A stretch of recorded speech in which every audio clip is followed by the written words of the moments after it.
These videos are offered on a pay-what-you-like basis. You can pay for the use of the videos at my website. There's a link to my website in the annotation. The address is www.freelance-teacher.com/videos.htm. Or you can just use the link in the annotation. Thank you. Do you know what this is? 1. That's right. Do you know what this is? 1. Do you know what this is? I'm gonna guess 1, but I'm gonna double check. 1. You checked it on your calculator? Yeah. That's always a safe thing. You could also check it like this. Would you agree with this? Mm-hmm. True. Okay, but it's always good to double check on your calculator. How about this?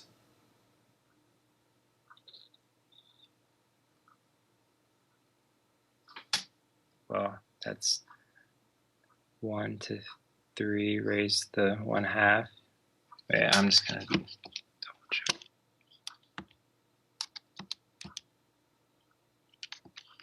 It's 1. That's right.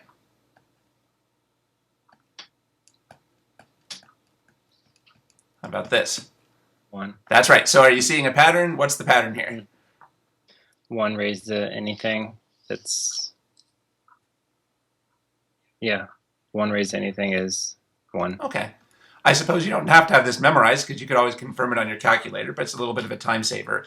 These should be obvious. It's not these ones are not really obvious because we've never quite really explained exactly what decimal exponents mean. We never quite explained what a decimal exponent means. But anyway, it turns out that 1 to any power is 1. Okay, good. What's this? 0 raised to 8, I think. That is just 0. Yep, 0. Because this means 0 times 0 times 0 times 0 times 0 times 0 times 0 times 0. Good. No, 0. I didn't want that example. That would involve division by 0. So I guess you can't raise 0 to a negative exponent. What's this? 0.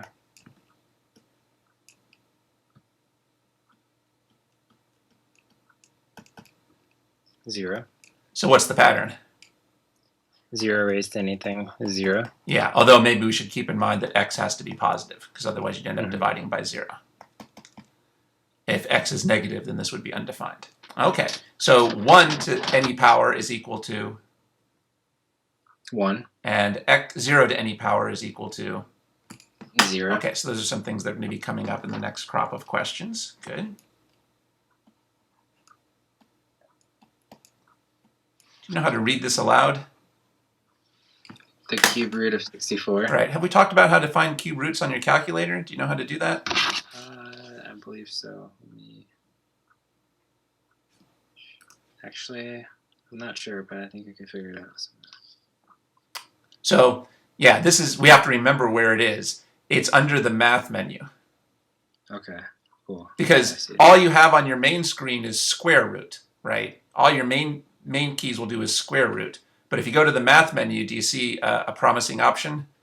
Mm-hmm. Which one? Yep, option 4 for me. Yeah, not option 3. That would be cubing, but we want option 4. Good.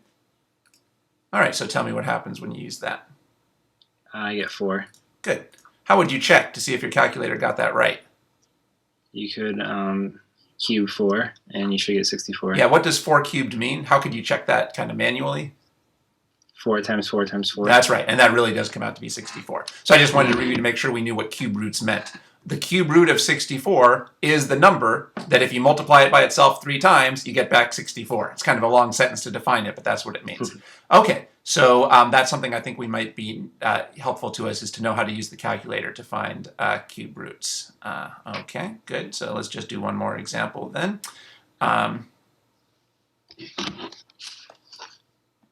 So talk me through how you would do this. Okay, I think on my calculator I'm going to go to math cube root of 27, and that's 3.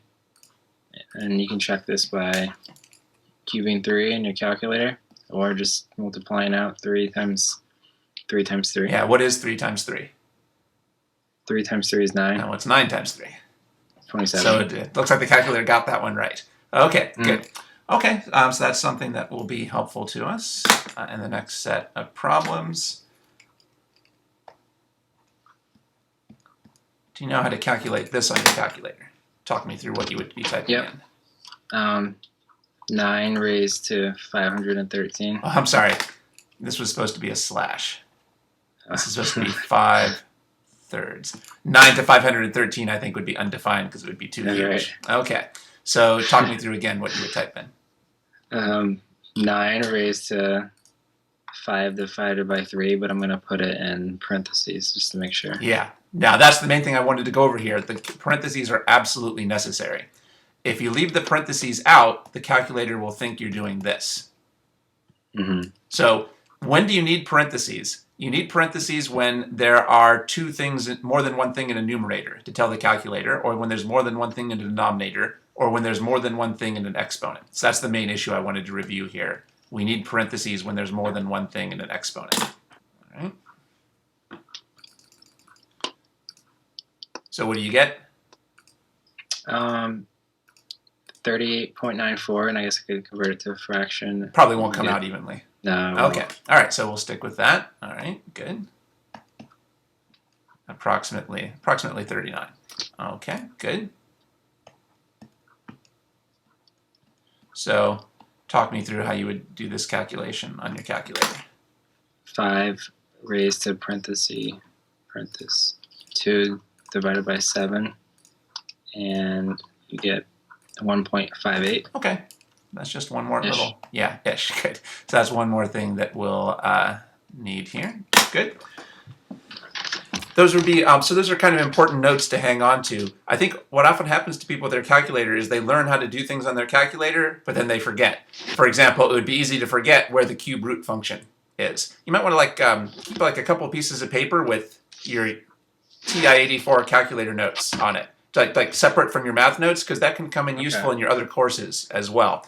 So we've learned a bunch of different things that you can do on the TI-84, but when it comes time to do your next class, it would be easy to have forgotten them. So it might, like I say, it might be a good idea to keep your TI-84 notes separate from your calculus notes so you can keep using them in your science classes as time goes on. Okay, so those are a few things that we'll need. Let's see.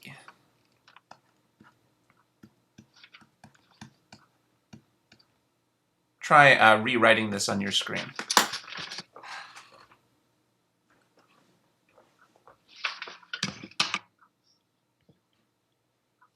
How could we re-express that expression?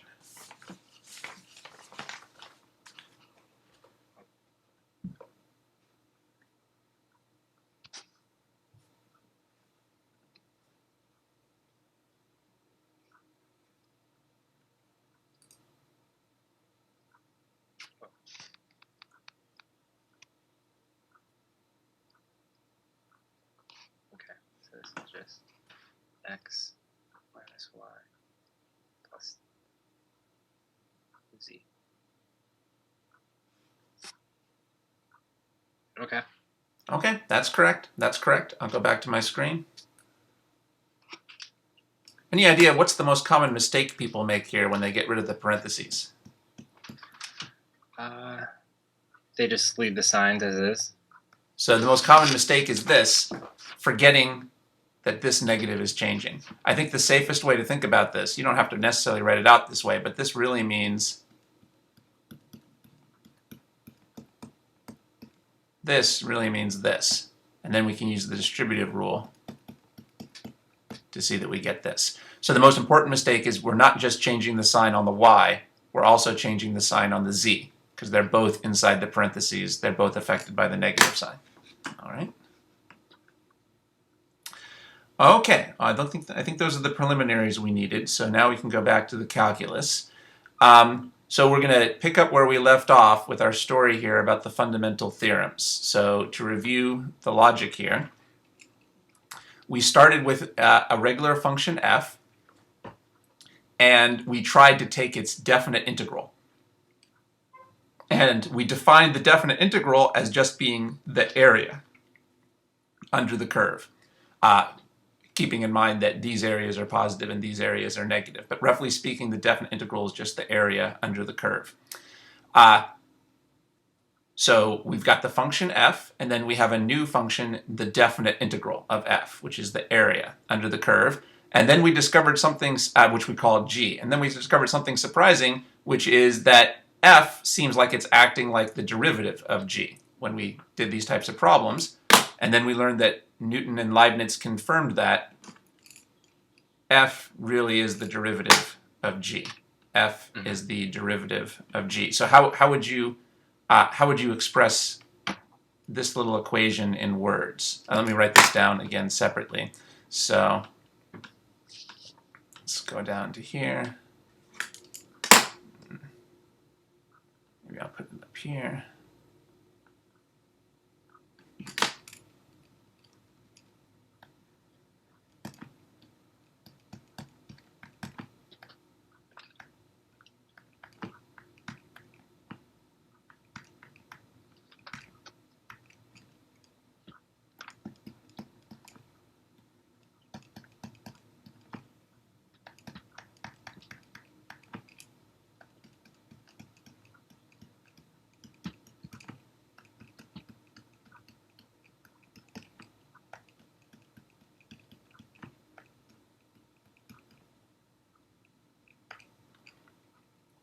How would you read this little equation in words?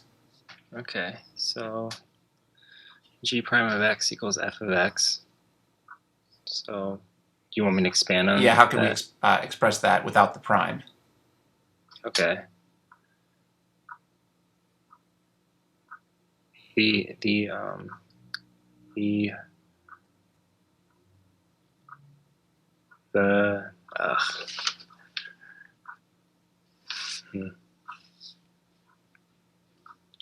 How could we read this in words without using the word prime? The derivative of g equals f of x. Okay, yeah. You paused on that for a while, but you figured it out. That's correct. So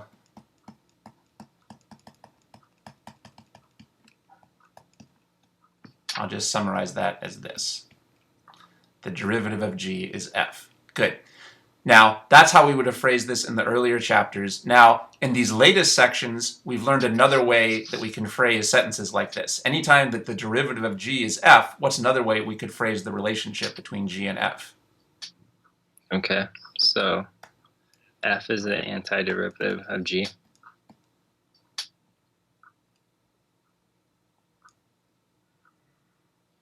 Let's think.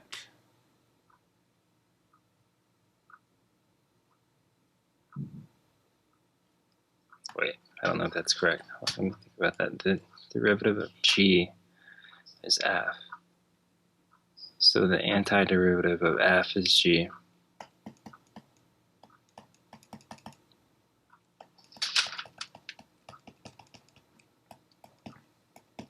Okay, good. That's different from what you said at first, but this is correct. Yes. So if you start with g and take its derivative, you get f. And then if you start with f and take its antiderivative, you get back to g. Okay, good. I think I was just getting the words mixed up. I was getting confused too. Yeah. All right.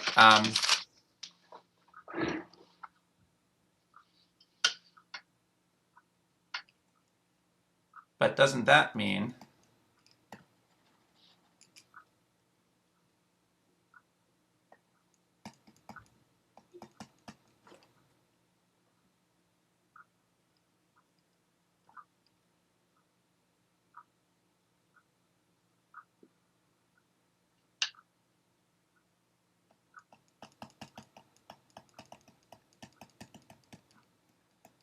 would you agree these sentences say the same thing?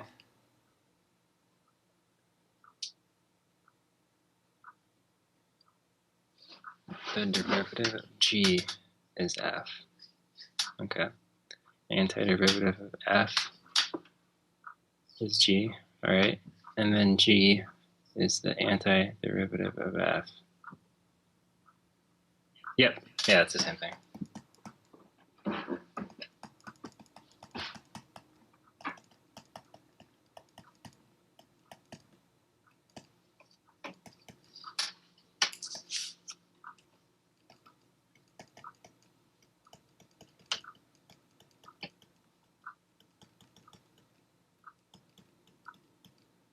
All right, now here's where we get down to what's really important.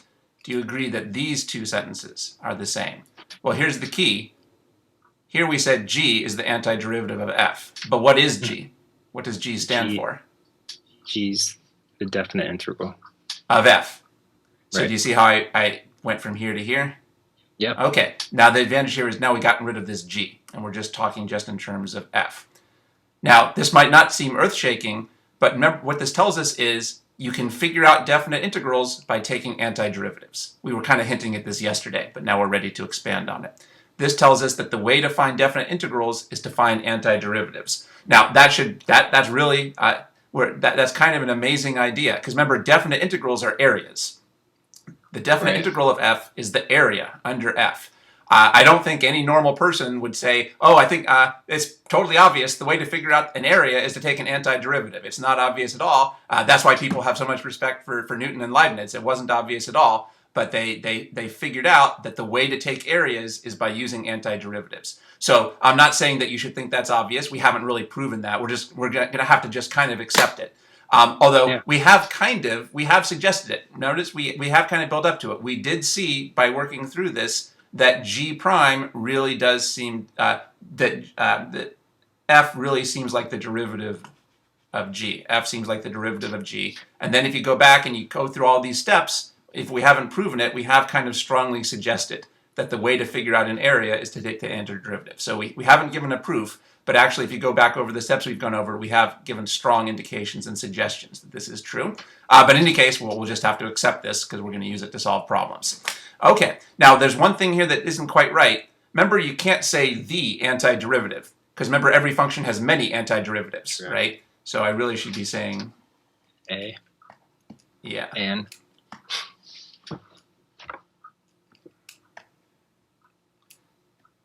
Now here's the key thing we're going to use for solving problems.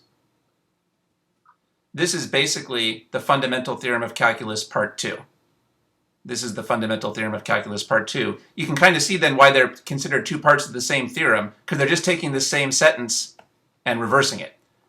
The Fundamental Theorem of Calculus Part 1 is just this idea phrased in terms of derivatives. And the Fundamental Theorem of Calculus Part 2 is just the same idea phrased in terms of antiderivatives. So you can see why they're considered two parts of the same exact theorem.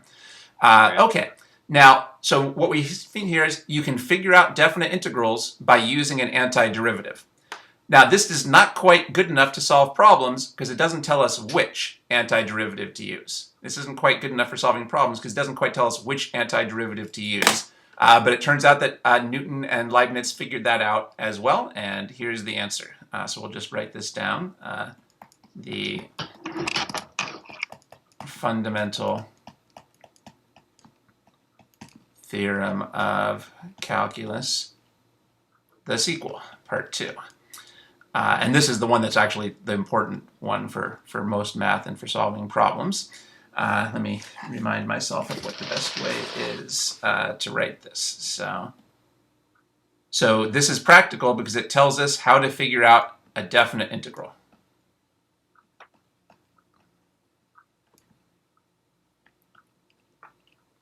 I guess I got a little bit ahead of myself.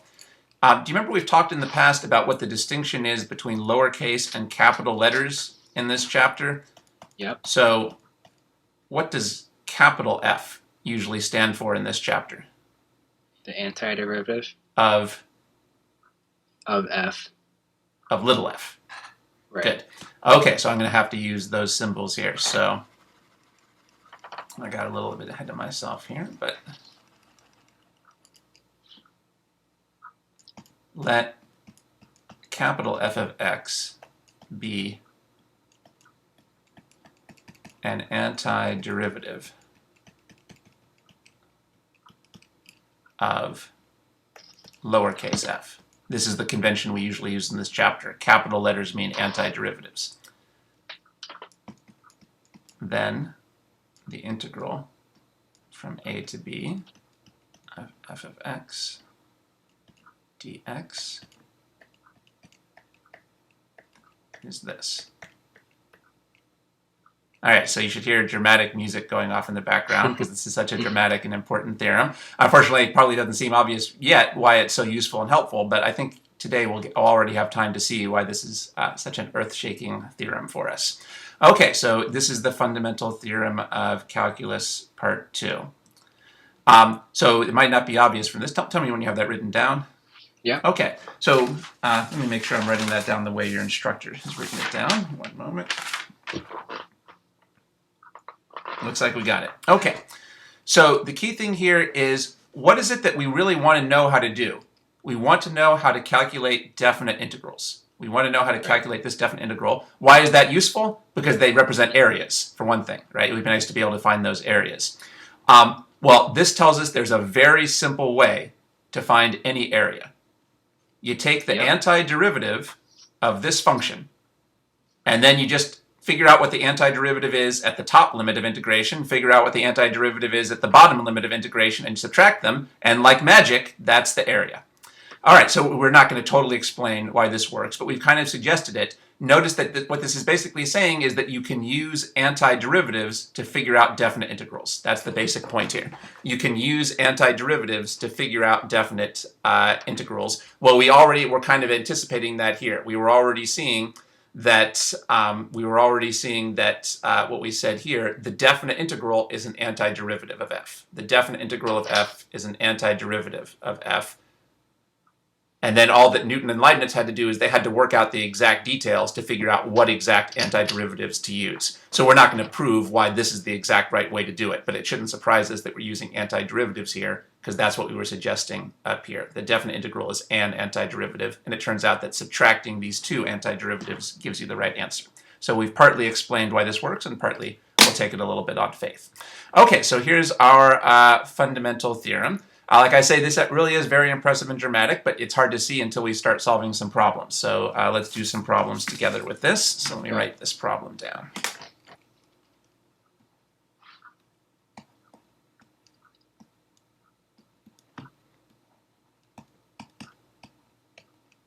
So let's figure this out.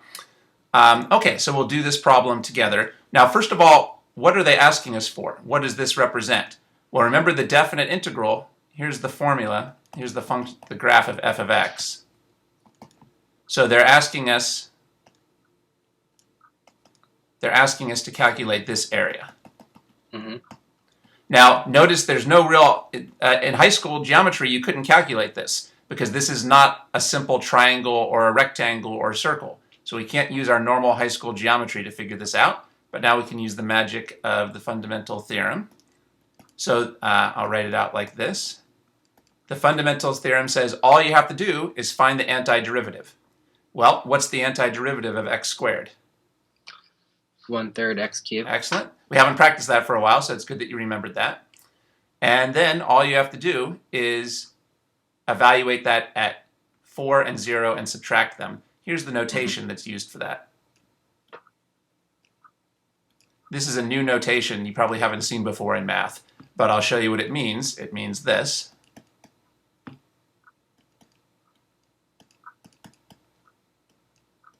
So this is a new notation we haven't seen before, but it means plug 4 into this function, plug 0 into the function, and then subtract them. And notice how that fulfills exactly what the fundamental theorem said we should be doing up here. Okay, so what does that come out to? You can use your calculator for that.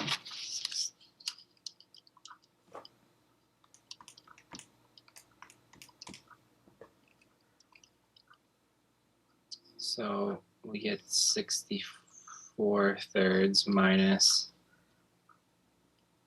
1/3. So 63/3, I believe. Okay, so do you kind of split this up into separate steps? Right. Okay, try doing it in one step on your calculator and see what you get. Okay.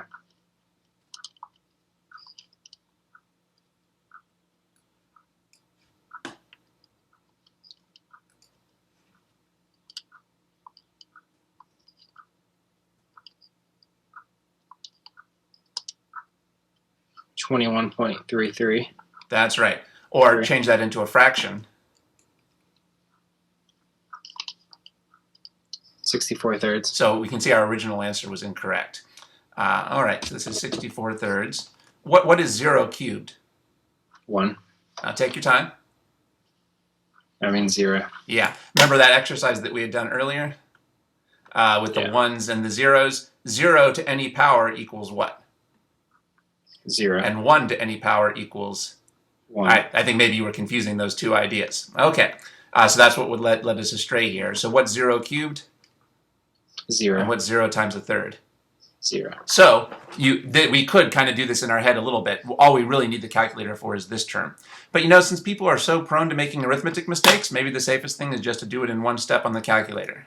So 1/3 times 4 cubed minus 1/3 times 0 cubed. We can do this in one step. There's no need for parentheses. And then we get 64/3 as our answer. That's one way to do it. I know you might be nervous about doing things in one step because sometimes it's hard to tell whether you need parentheses or not. But anyway, you could do it a couple of different ways to confirm that you're getting the right answer. Okay, so we ended up here with 64/3. And you can see why we were doing that exercise about raising 0 and 1 to powers, just because they come up a lot on these problems. So it's helpful to know those shortcuts. Okay. So what does this 64/3 represent? What does it tell us? It's the area. I'm sorry, you were going to say? Well, I'll answer my own question. It's this area. So this is where I'm saying again, the dramatic music should come in, because this is actually kind of amazing. We can now find almost any area, right? Any function that we can take the antiderivative of, we can find the area under that curve. We don't need any of that. We don't need any of that high school geometry. All that high school geometry you learned, totally wasted. You didn't have to learn how to find the area of a rectangle or a triangle or a circle. Now we can find the area of any function that you can take the antiderivative of. Okay, now like I say, this is totally not obvious. Most people would not have predicted that the way to find areas is by taking antiderivatives, but that's how it turned out. We haven't proved this, but like I said, we did kind of suggest it with the chain of reasoning that we went through. So hopefully now you can see what this theorem is saying. This theorem is saying that the way to take this antiderivative is, this is saying that the way to find this definite integral is take the antiderivative, plug in the top limit, plug in the bottom limit, and subtract them. And this is the notation that's used for solving those. So remember that before, the only types of antiderivatives we knew how to find were ones where the functions were straight lines, because then we could use triangles and rectangles. But now we can take any antiderivative for any function as long as we know. Now we can take any definite integral for any function as long as we know its antiderivative. Okay, so let me write this down.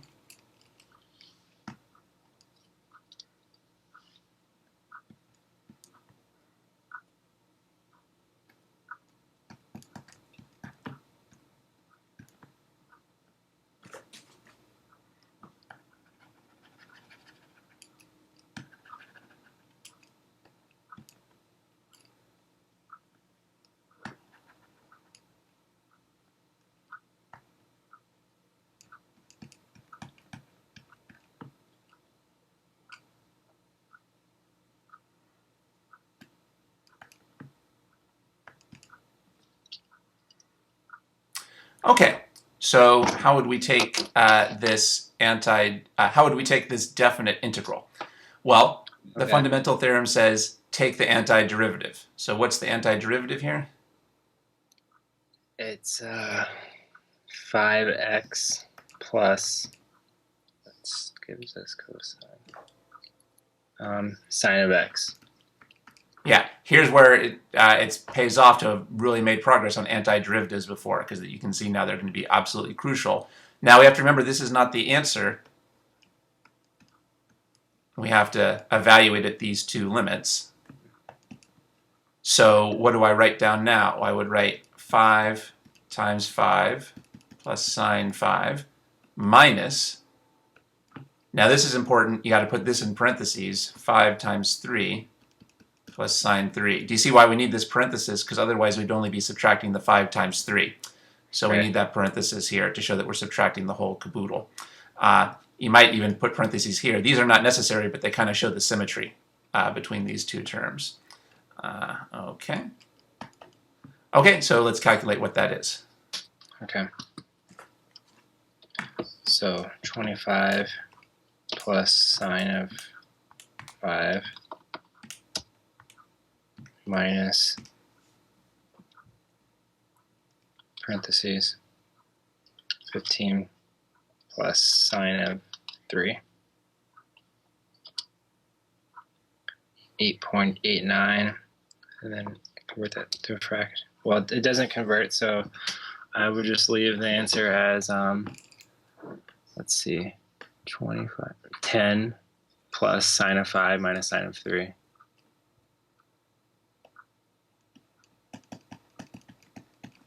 Oh, do you think your instructor prefers not to have decimal answers? Do they prefer exact answers? I don't know. Let's do it both ways. Yeah, so what would it be as a decimal? So as a decimal answer is 8.89. Let's see. How did you get that? What did you type into your calculator? Okay, so I typed in 25 plus the sine of 5 minus parentheses 15 plus. 1 second. Oh, I think I was copying. Well, yeah. Okay, yeah. Minus 15 plus sine of 3. Okay, and what answer did you get? 8.9999. Okay, you were right. I was wrong. I didn't get the same answer as you because I messed up with this negative sign. I was subtracting the 15 on my calculator, but I was adding the sine 3. I was making the same mistake I told you not to make a while ago. Okay. So you did that correctly. So that rounds off to 8.9. Okay, all right, so these are the two possible answers we could get here. All right, so again, we can see that this Fundamental Theorem of Calculus Part 2 is an extremely powerful tool for figuring out areas. Let's actually see what this really means here, or how we could check this on our calculator. So you have your calculator with you, so let's go to the y equals menu, and let's type in this function we wanted to take the antiderivative of. All right, and then we'll try graphing that.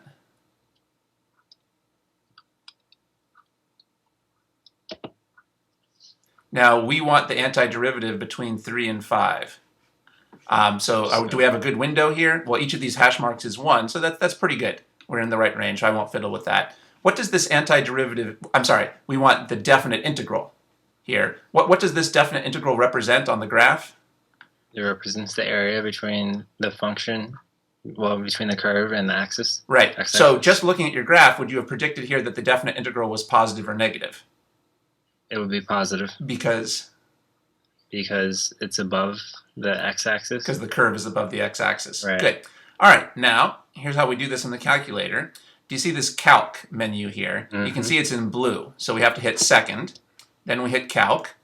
And what we want to do is figure out a definite integral. So which option should we pick? 7. And what do you think it's asking us for now? Now it's asking for the lower and upper limit, so we need to enter, I think, 3 for the lower. Good.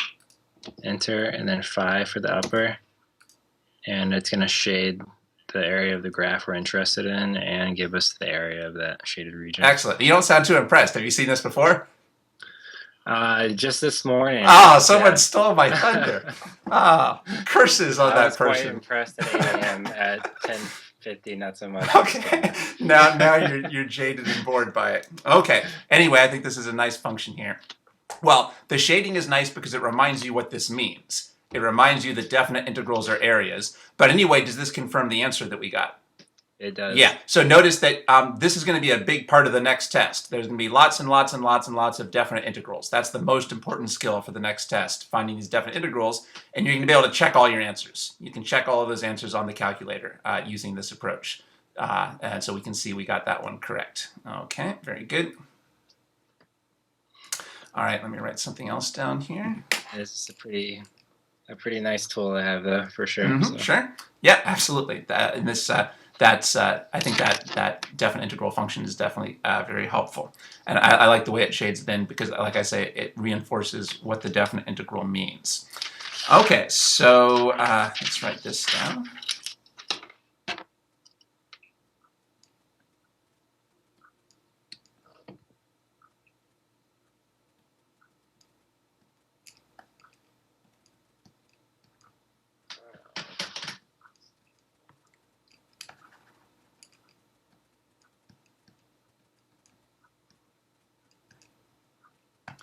Okay, well, now it's your turn to try some of these, so let's try this on your screen.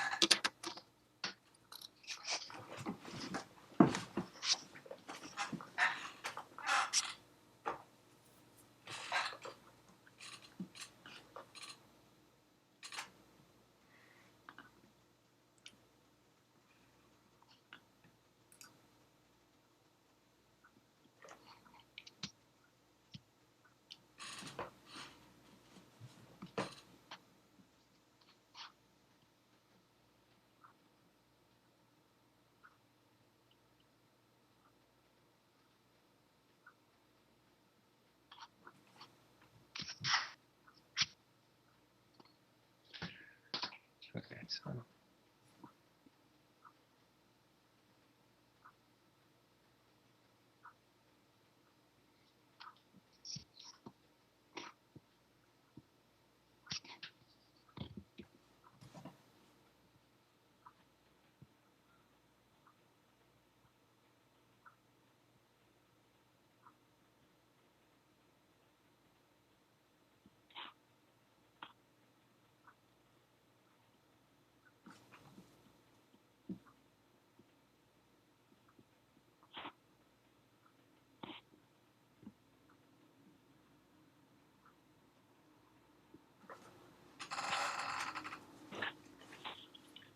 five times 7, 5 divided by 5.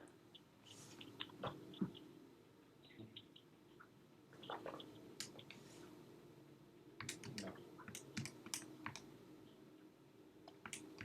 5.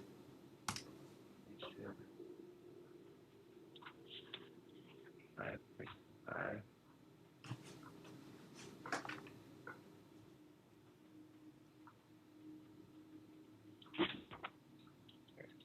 8 times 5 minus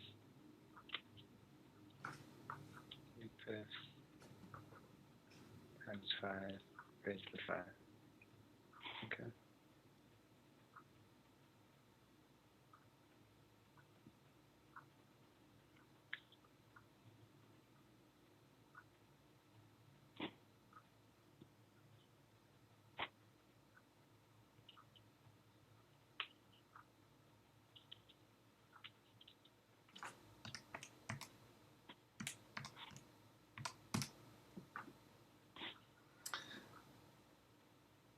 Okay.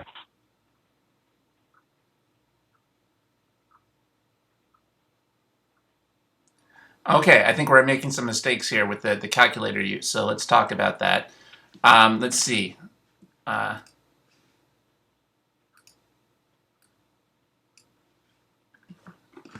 So we've got, let me write this down.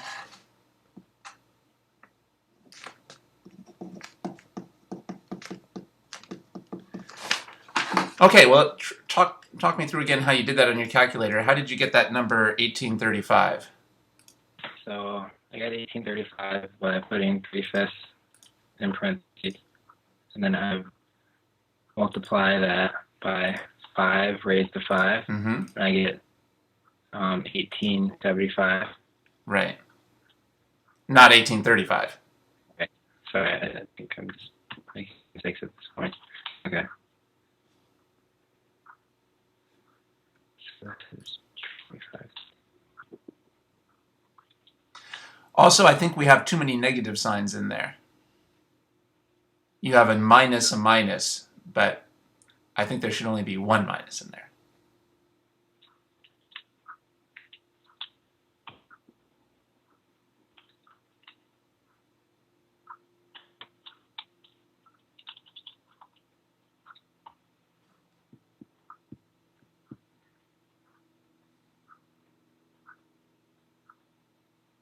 Okay. All right.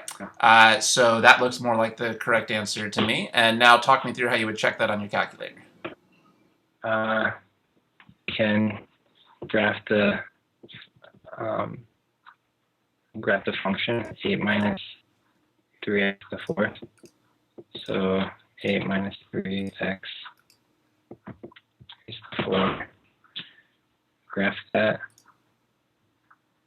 And then we can get a second calc and go down to 7 and type in 0 for the lower limit and 5 for the upper limit. And it comes out, it shades the region, and it says negative 1835. Why did this come out negative? Because the area that's below the x-axis is much larger in absolute value than the area above the x-axis. That's right. So. Good. So that makes sense. Notice actually it's going so negative that we don't really have a great window. So try going to zoom and then choose, do you see the fit option under zoom? Number 0? I don't have that one, but yep, there it is at the bottom. Okay. What that does is it changes the y so that it'll automatically fit. So let's try that. Oh,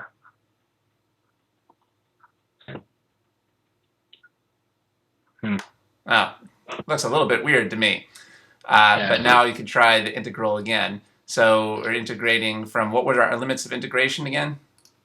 0 and 5. Let's try that again. 0, comma, 5. That didn't come out so great. All right. You win some and you lose some. All right. Well, anyway, numerically we saw, did that come out correctly actually? So calculate from, the limits again were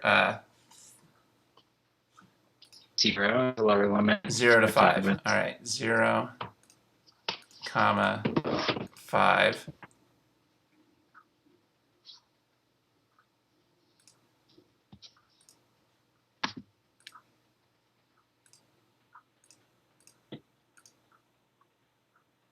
All right, and the answer.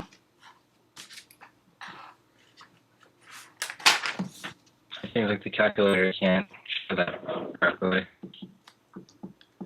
I'm sure we could get it to look good if we went to the window menu and fiddled around with it, but it's not worth spending more than a few seconds on that for each problem just to check the answer. If it's not working out, then we can at least still see that we got the right answer there. All right. So now it looks like we weren't actually getting the right answer to that because we had a calculator use issue on that one. So that's something you'll have to be watching out for. This is where it helps to do a bunch of practice problems so you can learn how you can use the calculator for the types of problems that you're going to be doing here. Well, I guess the thing is that these problems are at least hopefully so simple that I can just check every single one. So that you can do what? So that, like I can just use my calculator to double check, Oh yeah, that's right. So hopefully you'll be able to double check them all. But in any case, it would also be good just to build your calculator confidence about how to do these. So let's see. In this case, we had 8x minus 3/5 x to the 5th. I noticed you used a slightly different notation than I've been using. So is the notation you're using the way your instructor demonstrates these, or? Let me see what I did. So you didn't use the bar notation. You figured out the f separately.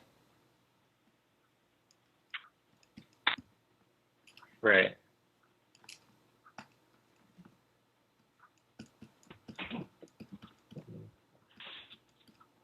So anyway, if you go back to my screen, here's the notation I've been using for these. I've just been writing the antiderivative directly and using this notation here to show that we're doing the subtraction. The way you wrote it isn't wrong, though. If you find that more comfortable, that's fine. If that would certainly get you full credit. So if you find that more comfortable, that's fine. This will be a little bit quicker, but for the time being, you should just use whichever notation is most comfortable for you. Now, I just want to show, ultimately, if you can do this on one step in your calculator, that's the best. This is 8 times 5 minus 3 divided by 5 times 5 to the 5th power minus parenthesis 8 times 0 minus 3/5 times 0. Of course, these parts we could easily do in our head. The 0 parts. I better get the right answer. Okay, so pretty much all these problems can be done just in one step on your calculator. You just have to be careful if there's a numerator to put the numerator in parentheses. No, if there's more than one thing in the numerator, you have to put the numerator in parentheses. And if there's more than one thing in the denominator, you have to put the denominator in parentheses. And if there's more than one thing in an exponent, you have to put the exponent in parentheses. And if you do those three things, you can do it on one step in the on the calculator. Okay, so anyway, that's one way that we could work this out on the calculator in this case. Obviously, if you see this is 0, that would simplify your work quite a bit there as well. Anyway, this is one good notation for doing these types of problems, but the notation you used was also correct. Okay, so let's see. Let me write down another problem.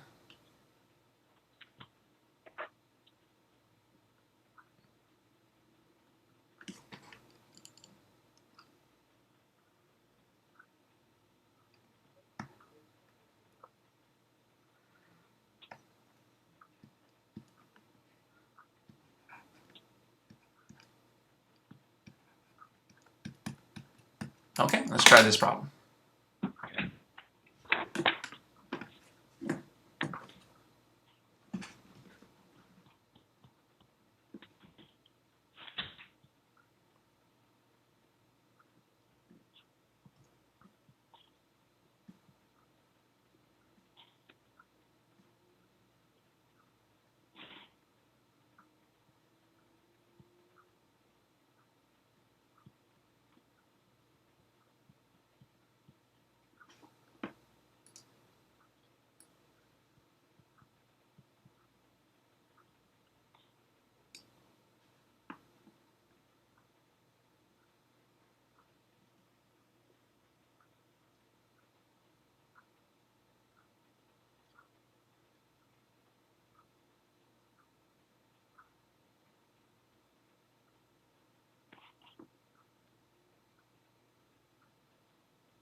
Okay, I get 5.56. I'm gonna check. So y equals square root of x. Graph this. Go back to the Zoom standard. Looks like a V, I think. Oh, wrong one. Except for the value. Okay. And then let me go to second calc. 7. My lower limit's 2, my upper limit's 5. Yep, and I get 5.5679418. That matches my answer. Which I need to write down. Okay, good. Okay. I just use one line on my calculator. Okay, Yeah. good. All right, very good. All right, so that looks like a good process for that. Now, if you did that on one step on your calculator, you must have put the exponents in parentheses. Mhm. Yeah, that was something we were going over earlier. When there's more than one thing in an exponent, you have to put the exponent in parentheses. Those are the key. Those are actually, I think, the only parentheses that are actually necessary on this problem. The other parentheses are just optional. But the one parenthesis we have to do is we have to put those exponents in parentheses. That was an issue that we went over together earlier.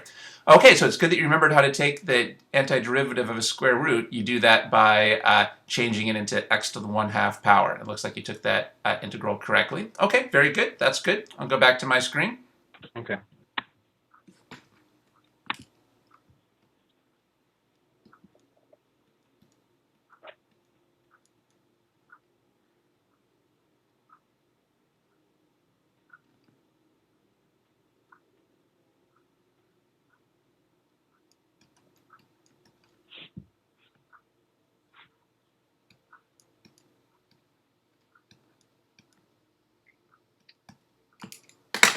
Okay, so let's try this. Okay.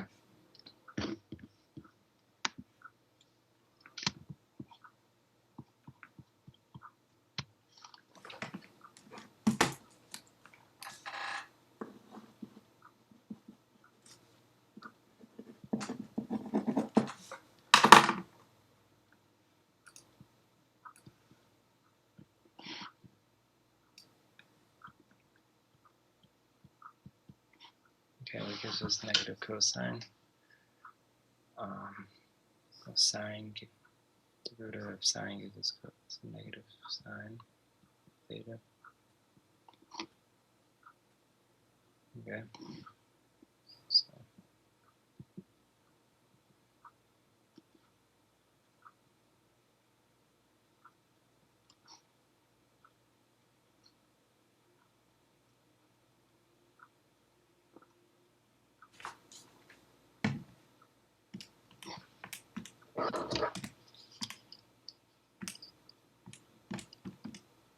Okay, so the negative sine of pi divided by 4 minus, well, I think this is 0, but I'll put it in.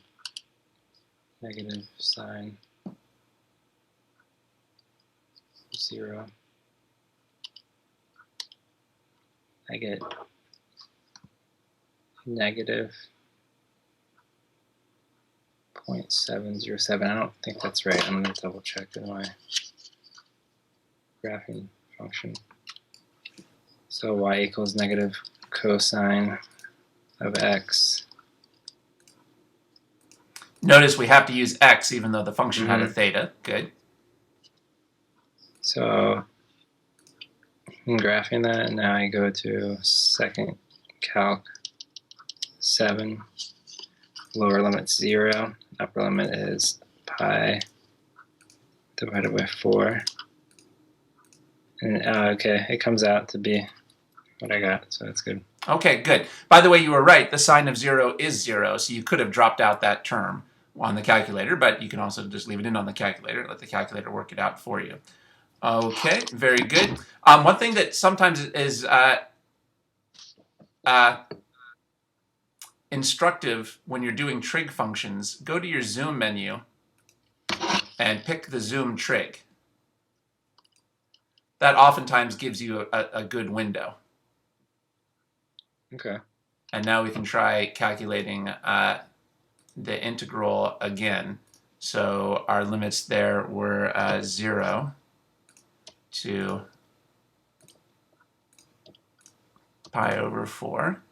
Okay, fair enough. So that's just something to keep in mind. Sometimes, that doesn't always work, but sometimes the zoom trig gives you a good window. One thing you can see there is, notice then the hash marks here don't stand for 1, 2, 3, 4 anymore. The hash marks stand for pi over 2. Because when you're working with cosine and sine, you tend to work with pi. So notice how the shaded area goes halfway up to the hash mark because it's pi over 4. So that's one thing that it helps us to interpret this a little bit more. If we were doing 0 to pi over 2, it would go up to the first hash mark. So that's not necessary here. You could just check your answer without really paying attention to the graph. But sometimes the zoom trig is helpful for those sine and cosine pictures. One thing that you did that was good here is you were careful with the negative sign.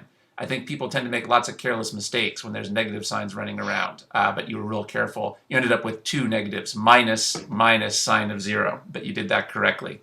That was good that you were careful with that. Okay, very good. Well, again, we might want to stop and think about how amazing this is. So we just found the area between the cosine curve and the x-axis. There's certainly no way you could use high school geometry to do that. But now that we have this fundamental theorem, it's a piece of cake. It turns out that you can use antiderivatives to find areas. Okay, good. I'll go back to my screen. Okay.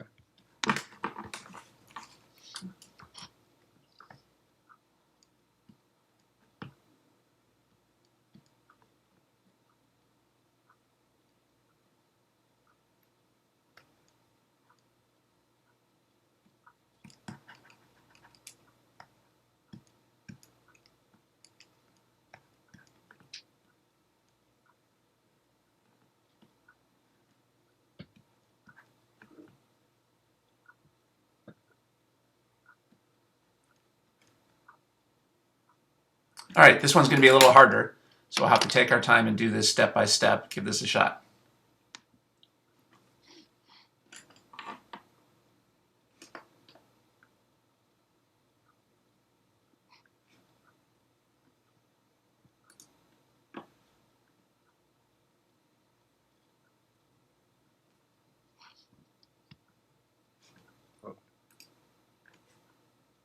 Okay. So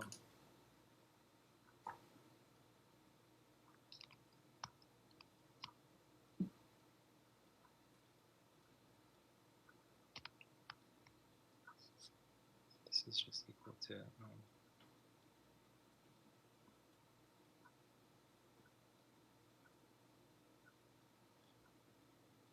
2 minus 1.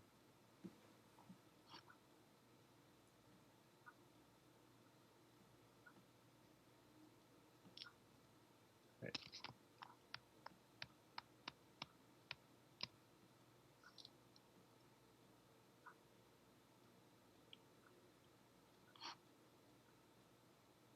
Okay, so we had this, and then we rewrote the fractions, and this is really equal to this, and this up, so antiderivative. -1 plus 1 is 0, so this is nothing. So the antiderivative of negative of x is just 1 plus 1 is 2, so 1/2 x squared. And now we can take... Let's move to my screen and talk about that a little bit.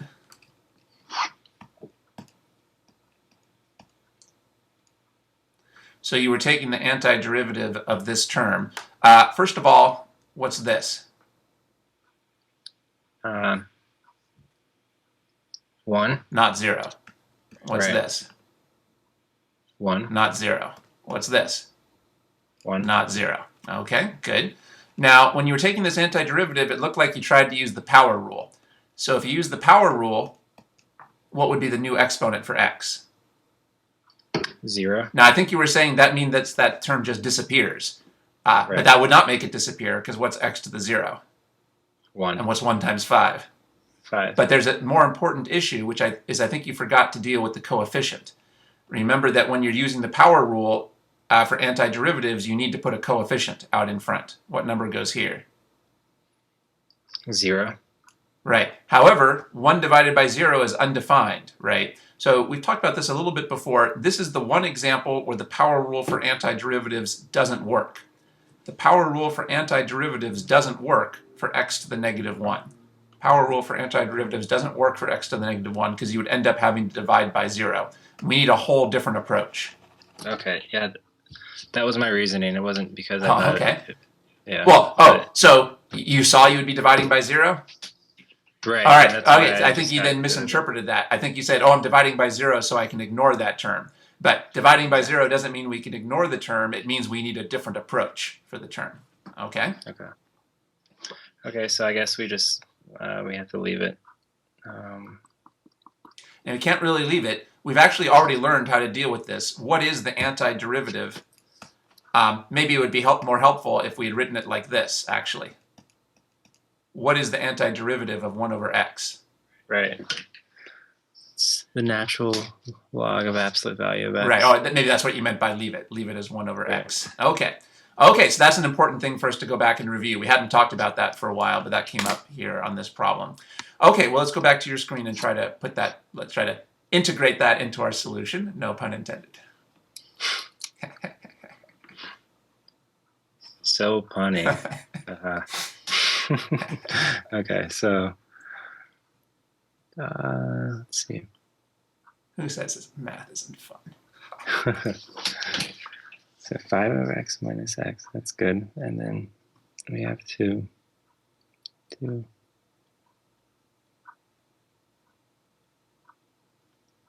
Okay, so now we got this.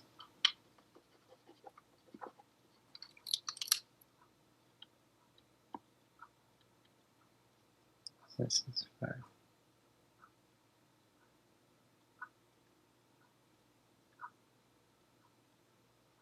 I know it's not needed, but no, I think this 1 plus 1 is 2. 1. Okay, this is good. Okay, so now I can do this. I can plug 5 in. So 5 times natural log of 5 minus 1/2.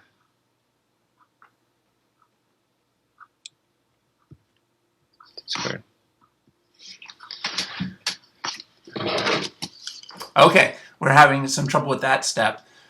So you point to where you defined capital F of x. Right here. Good. So how would you calculate capital F of 5? Capital F of 5 would be 5 times the natural log of 5. Now, for some reason, you stopped. What about the 1/2 x squared? Oh, yeah. I think what's happening is you're confusing two different subtractions. We're going to have to do a subtraction. We're going to have to subtract f of 5 minus f of 2. But there's a whole different subtraction inside of the capital F.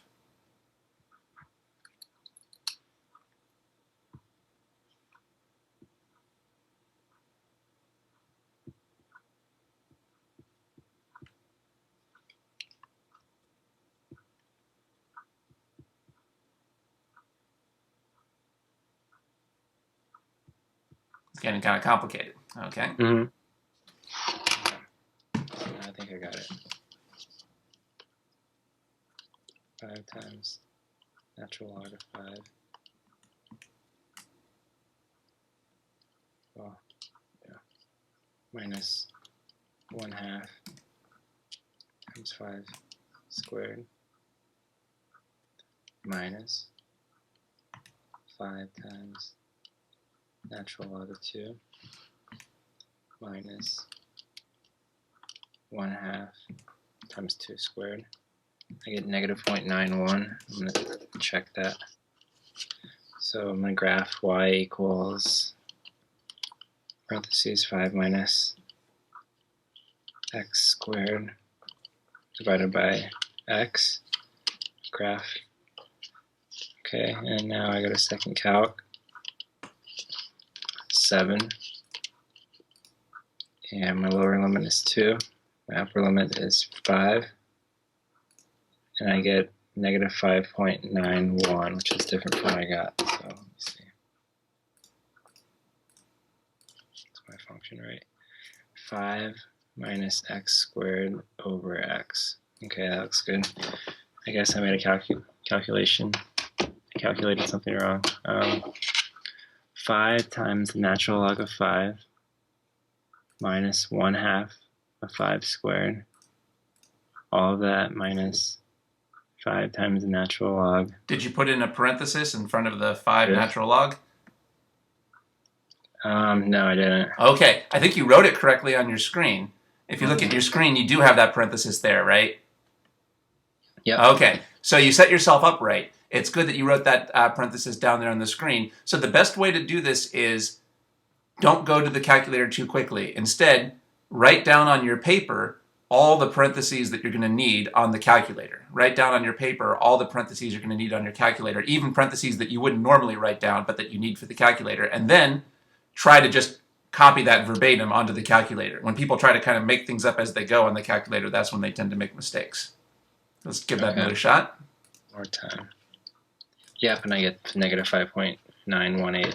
Okay, so that ability to check is certainly very helpful there. So so you did set it up right. You did put the parenthesis in the right place on your screen. You just had to copy that over. So the mistake was leaving out the parenthesis in front of the 5 natural log of 2. And now I think we've ended up with the right answer. Well, this problem did give us some more trouble, so this would be a good one to go back and try again. This is pretty closely based on some of the problems from the website, so this would be a fair problem for the test. They get harder than this. So let's see. One thing that you did that was good here, well, actually, let me go back to my screen for this. We also, I think, maybe need a cleaner notation for this. I'm going to actually show you 2 ways to do this. So. Okay.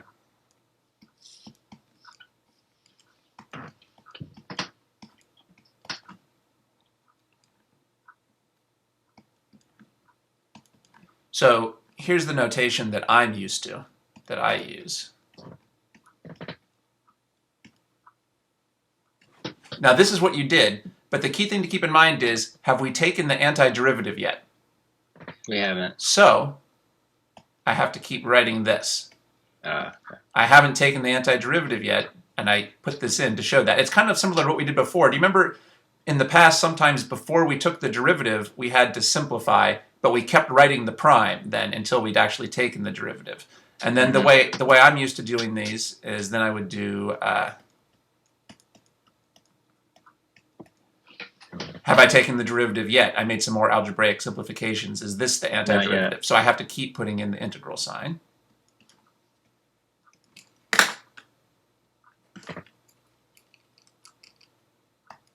Now you can. Yeah, now I can take the antiderivative. So here I use the constant multiple rule.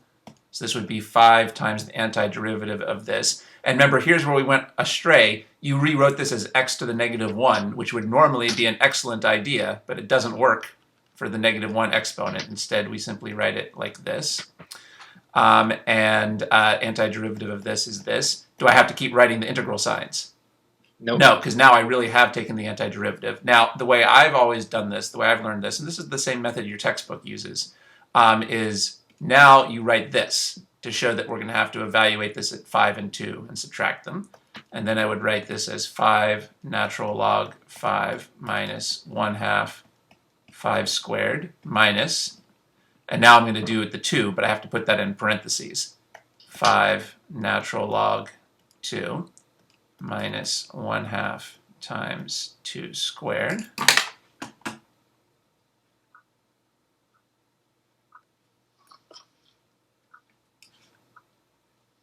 Then I pull over my calculator and I just type it in directly all in one fell swoop. I don't have any numerators with 2 things in them, so I don't have to use parentheses for that. I don't have any denominators with more than 1 thing in them, so I don't need parentheses for that. And I don't have any exponents with more than 1 thing in them. These are exponents. These exponents don't need parentheses on the calculator because there's only 1 number in them, so I can just type this in directly. 5 natural log 5. I have to close the parentheses that the calculator put in. Minus 1/2 times 5 squared minus. Now here's where we went wrong the first time, leaving out this parenthesis. This is crucial here.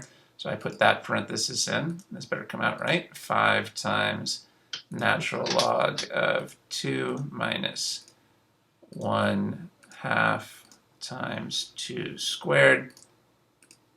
I think that's right. Okay, so the point is, ultimately, it would be a good ambition. All of these are probably going to be best solved eventually kind of in one step on the calculator. Otherwise, it's actually kind of more easy to make mistakes, or maybe just do it multiple ways to double check yourself. All right, so anyway, that's one way to attack this.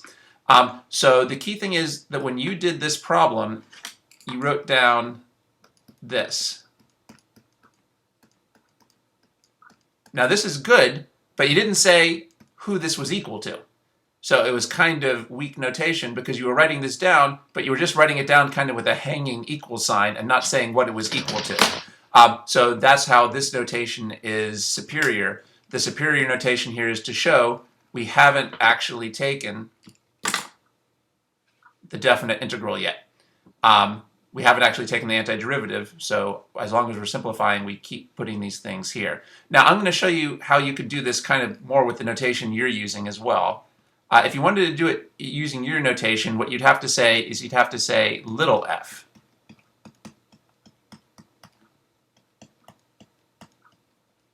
Equals this. You need to give a name, otherwise this is just a hanging equal sign. And it doesn't, you're not showing what it's equal to, so you'd have to call this little f, and then you can say little f is 5 times 1 over x minus x. And now, using the notation you've been using, now you can find capital F. 5 times natural log of x minus 1/2 x squared. By the way, before I forget, notice we don't need to bother with the plus c's. Right, because they cancel out, right? Excellent, that's right. You don't need the plus c's because they would just cancel. When we do f of 5, that's going to have a plus c in it. And when you do f of 2, that's going to have a plus c. And when you subtract them, it doesn't matter what c you choose, the c's would just cancel. That's right. So this sounds like you already learned that. That's good.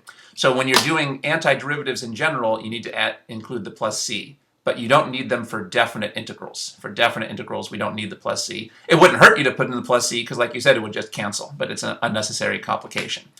Okay, and now the next thing you would do is you would find capital F of 5 minus capital F of 2 using the Fundamental Theorem of Calculus.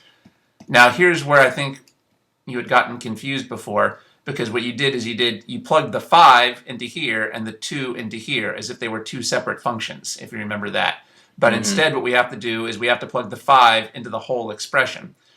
It might even, so it's 5 minus, well, actually, if you're doing it this way, it might be, you might as well get the full advantage of it and say f of 5 is 5 natural log 5 minus 1/2 5 squared. Capital F of 2 is 5 natural log 2 minus 1/2 2 squared.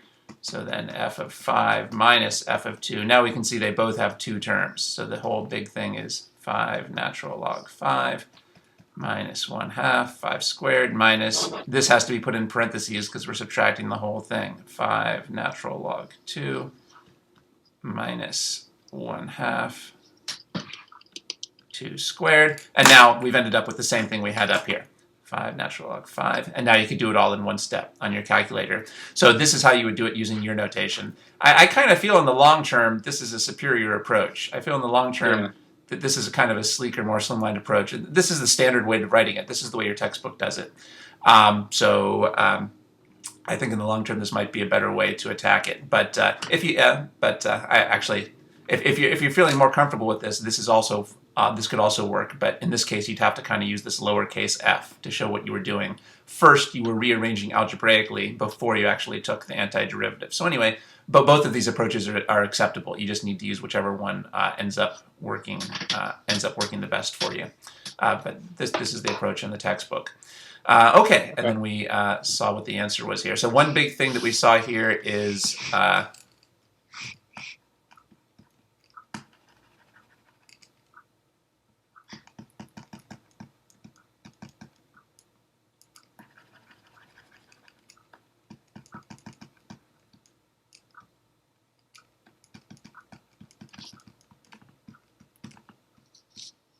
what's this?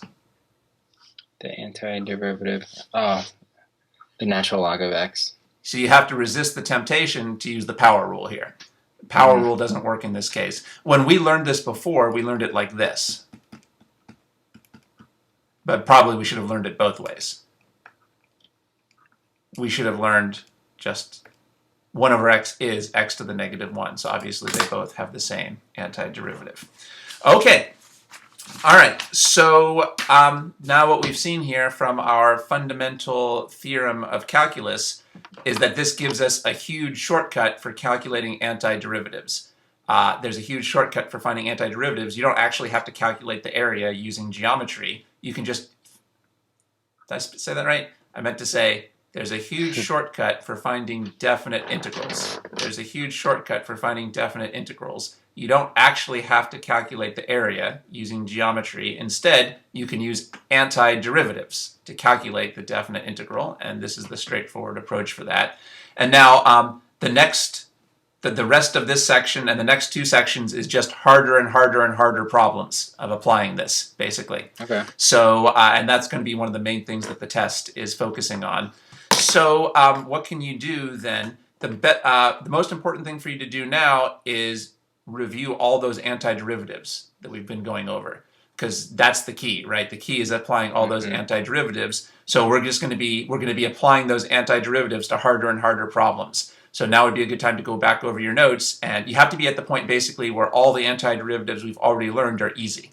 You have to be at the point where all the antiderivatives we've already gone over are easy, because those are actually going to be only one small part of harder and harder problems. We've also gone over some algebra that we need for algebra we need to simplify expressions before we can take antiderivatives. So you should go back in your notes and again review what's the algebra that we've gone over for simplifying expressions. We actually kind of went over some of that right here. You were remembering that well. This was some of that key algebra.